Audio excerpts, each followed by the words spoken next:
Ladies and gentlemen, welcome back to Wrestling Discussions. Now,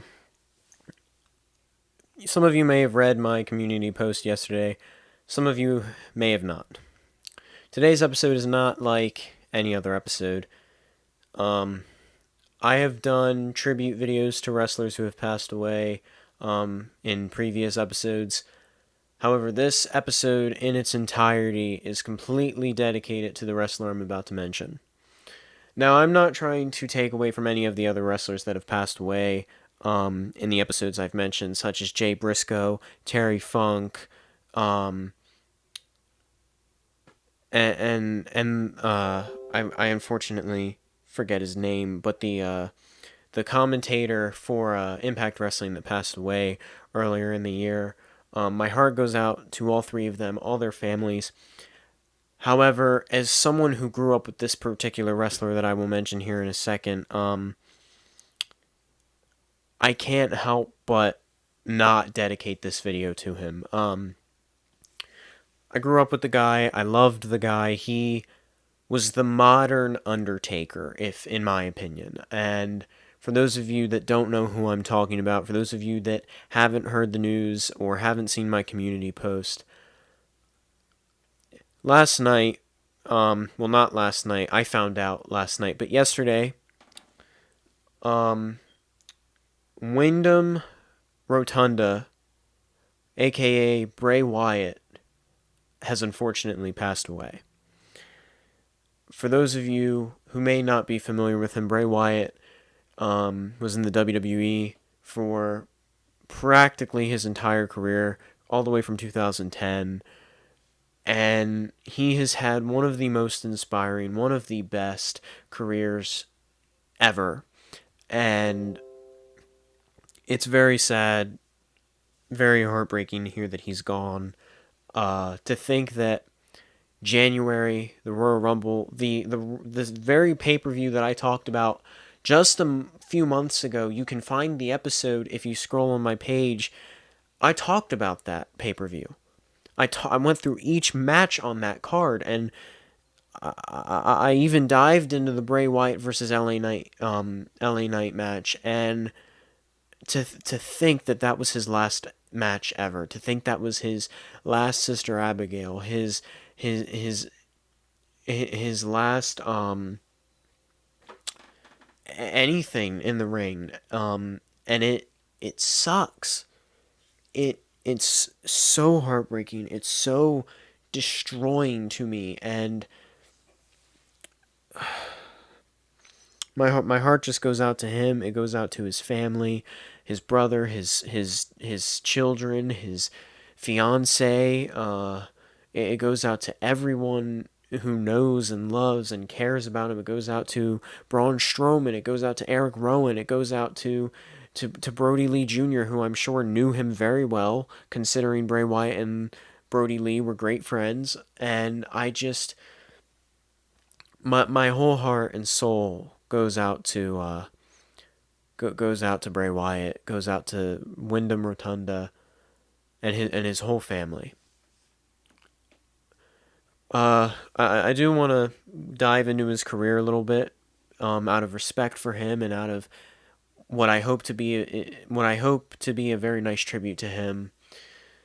So as I stated earlier, Bray Wyatt had, or Wyndham Rotunda is his real name. He had got signed to WWE in 2010. For those of you that aren't familiar with the group, he started in a group known as the Nexus. It was a group that was essentially a bunch of rookies that wanted to make their names known, and they became a very dangerous faction on the main roster until they all went their separate ways. Out of all of them, the most successful in WWE was without a doubt Bray Wyatt. Now, some of you may say, no, the most successful was CM Punk. I don't agree with that simply because I'm not counting the new Nexus. I'm simply talking about the old one. And yes, CM Punk was very successful, but if you look at Bray Wyatt's entire character, his entire career in WWE, this dude never needed a championship. He never needed a belt. he could get those fans going with simply his entire persona. His aura was enough. It was just like The Undertaker. He was the modern day Undertaker. He could get that crowd so in tune with him to the point where it was scary. And he was so entertaining. He was so lively. It was amazing. Now, in the Nexus, he was known as Husky Harris. Some of you may remember that name. Some of you may have never heard of it. Husky Harris never won a championship, never did much. You know, he was in the Nexus. He had a decent career in the Nexus. Then when he became Bray Wyatt, and then he started the Wyatt family, and him, Eric Rowe, and Luke Harper, they took over. They won. I believe they won Tag Team Gold. They won NXT Tag Team Gold. Then they went on and they got a third member, or a fourth member. They got Braun Strowman, and they had an amazing run with that. Then they disbanded. Bray Wyatt went on to become WWE Champion at one point, a SmackDown Tag Team Champion alongside Randy Orton. And then, you know, he even went into a feud with Matt Hardy. And then this is probably the one that a lot of people love and know him for, although I know him for almost every character he's done. But this one in particular is one of the best ones he's done if WWE didn't go and ruin it, and that is The Fiend. The Fiend was a whole nother entity in itself, and it was scary good. They ruined it. They did ruin it in numerous times, but Bray somehow managed to keep it alive. He somehow managed to keep the idea of The Fiend very successful and very well done. And he even went on to win the Universal Championship not once but twice, which is a feat that I was so happy for him and so surprised, because I never thought WWE would give him that opportunity, but they did, and it was incredible. He's a former two-time Universal Champion, a one-time WWE Champion, a former SmackDown Tag Team Champion. I don't believe he's ever won the United States or Intercontinental titles, but to say this dude has not done a lot of things in this business would be an understatement, because he has shook this business in so many ways. He has created so many characters, so many personas. He's left us all in the audience awestruck every moment that he's in that ring. And when he returned at Extreme Rules back in last September, it's coming up to about a year now since his return. Sorry, not last September, closer to late September, early October, somewhere around there. It's coming up to his 1 year anniversary since his return. And unfortunately, he has now passed away and has not made it to that anniversary. But he was so, that pop was huge, and the fans loved it. I loved it. His entrance, his entire return, it was everything. And then not only did he do that, but then on Friday, the following Friday night, he came back. He did an intro, like he had a huge introduction. Everyone was on their feet, and then he did something that I never thought I'd ever see Bray Wyatt do. He broke character. He became Windham Rotunda in the center of that ring, and he told everyone, "Thank you, you all saved my life."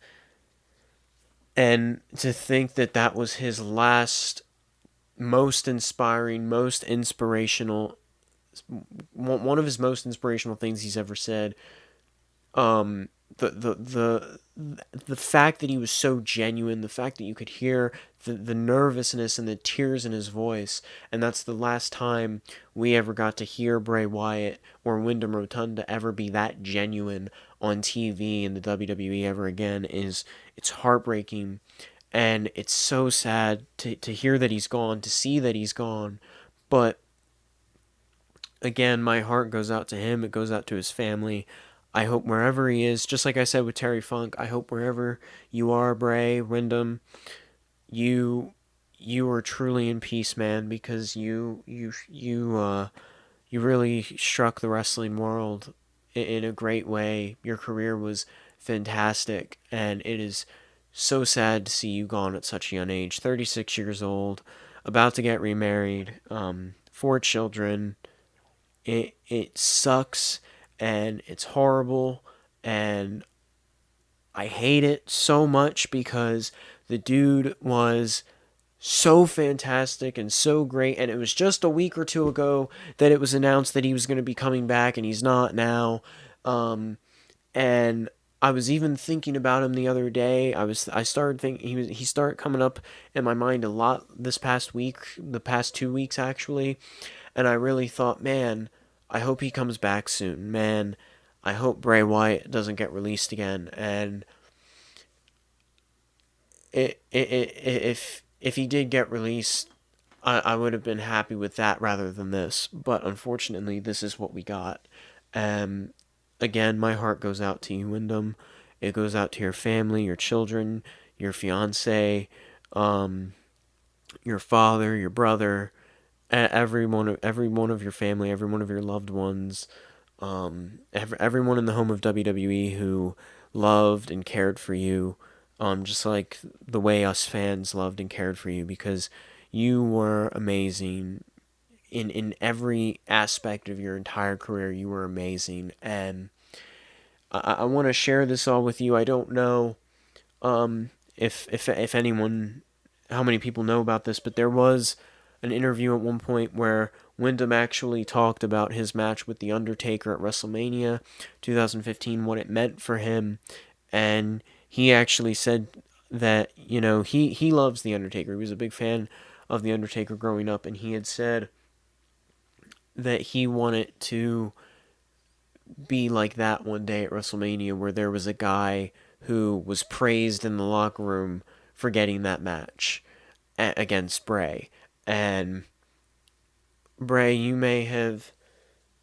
I don't know if anyone ever praised someone at WrestleMania for getting a match against you, but I can guarantee you that anyone you ever wrestled at WrestleMania or any pay per view would be incredibly amazed and happy to have gotten that opportunity, because you are a once in a lifetime wrestler and once in a lifetime person, and you touched every one of your fans right in their hearts, man. You were incredible in and outside of that ring, on that microphone, with each one of your characters. You did the Wyatt family, the Fiend, you,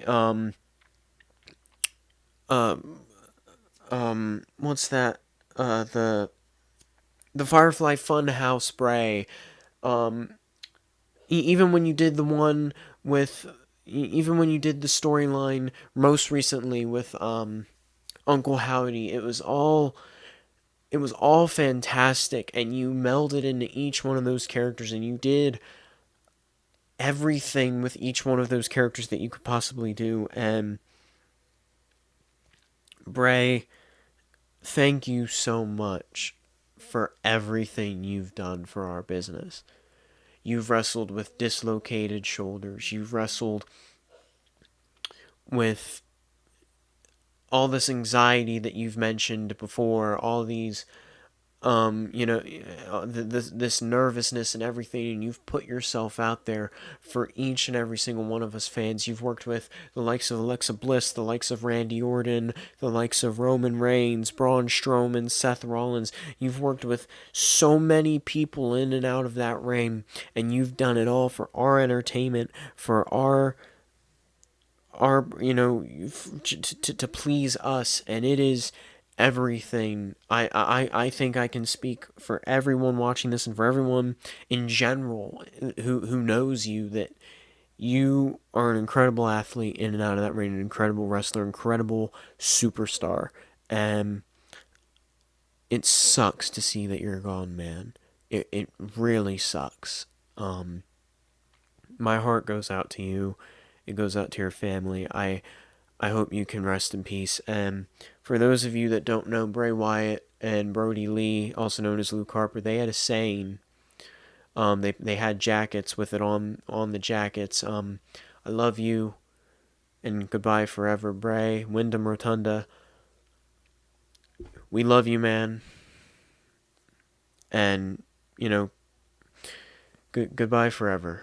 Seriously. May you rest in peace, and may you rest knowing that you touched all of our lives in some way, shape, or form with professional wrestling. You will become a true legend. You absolutely will become a true legend. Ladies and gentlemen, that is going to conclude the tribute to Bray Wyatt, the episode for tonight. I apologize if it was a little short. I apologize if it's not what you expected, if it was a little sadder than you thought it would be. But I needed to pay homage to Bray Wyatt. I needed to pay homage to Windham Rotunda and pay my respects. And I ask that all of you please give your thoughts and prayers to Bray and his family, to Windham and his family. And if you can, just respect their privacy at this time. And if you can, try and tune in to tonight's Friday Night SmackDown. I know I will try with all my heart to watch as much as I can in honor of Bray Wyatt, in honor of Windham Rotunda, as I'm sure there will be a tribute to him this evening. So please stay tuned for that. Please tune into that and show your support for that.